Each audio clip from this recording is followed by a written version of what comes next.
Hello, welcome. We heard last week a poem from the Scottish poet Edwin Muir, and we're going to hear another one at the end of this today.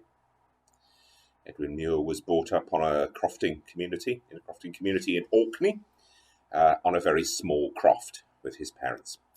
And for reasons of poverty, they had to move to Glasgow when he was quite young. And for him, this was a tremendous dislocation and disorientation. In the poem, he traces his journey alongside that of the poet John Milton, who wrote two famous poems, one about Adam and Eve in the Garden of Eden and temptation, and the exile of humanity, called Paradise Lost, and later a much more glorious and wonderful one, Paradise Regained. John Milton, in writing the first of those poems, was very much oppressed and driven down by dreadful visions in his blindness of hell, despair, want, which came to the forefront of his inward eye. One of them has been engraved a little like this.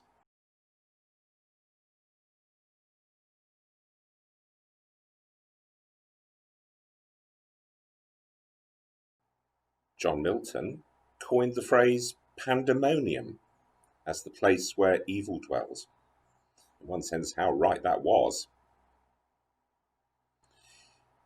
In Mark's Gospel and chapter 8, we hear this account of Jesus curing a blind man at Bethsaider. It's Mark chapter 8, verses 22 to 26. They came to Bethsaida. Some people brought a blind man to him and begged him to touch him. He took the blind man by the hand and led him out of the village. And when he had put saliva on his eyes and laid his hands on him, he asked him, "Can you see anything?" And the man looked up and said, "I can see people, but they look like trees walking." Then Jesus laid his hands on his eyes again, and he looked intently, and his sight was restored, and he saw everything clearly.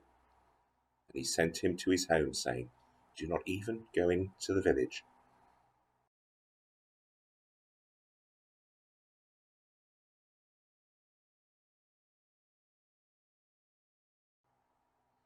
He was, as you saw in that picture, a man who in his blindness approached the love of God and was healed.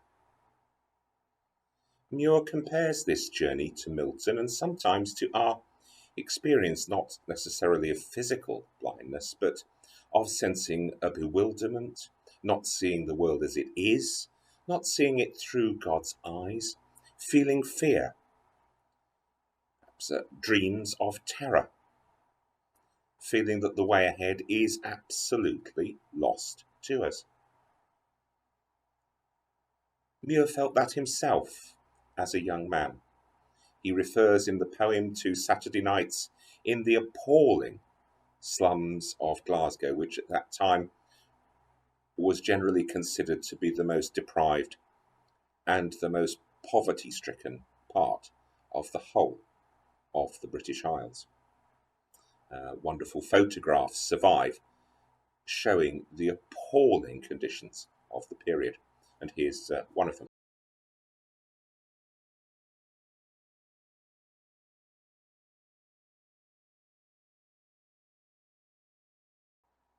Driven by poverty, want, appalling housing, alcohol abuse. The one night off, Saturday night, was literally a place of hell in those tenements.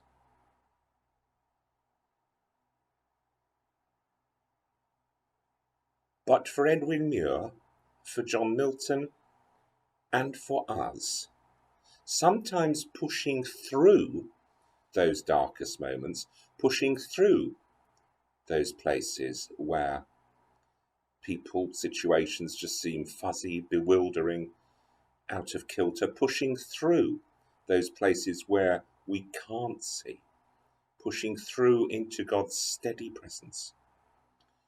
We too can be gently guided. We too can turn to God.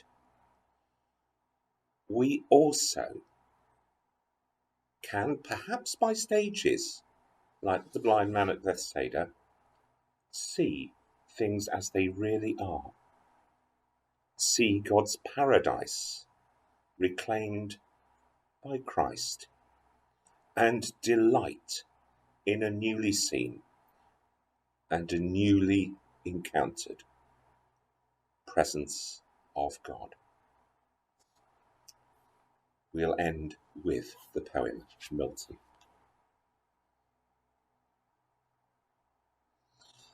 Milton. His face set fair for paradise,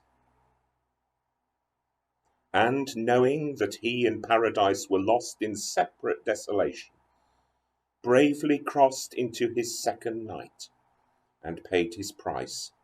There towards the end he to the dark tower came, set square in the gate, a mass of blackened stone, crowned with vermilion fiends like streamers, blown from a great funnel filled with roaring flame.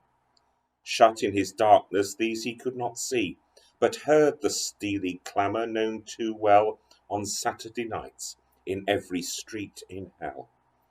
Where past the devilish din could paradise be? A footstep more,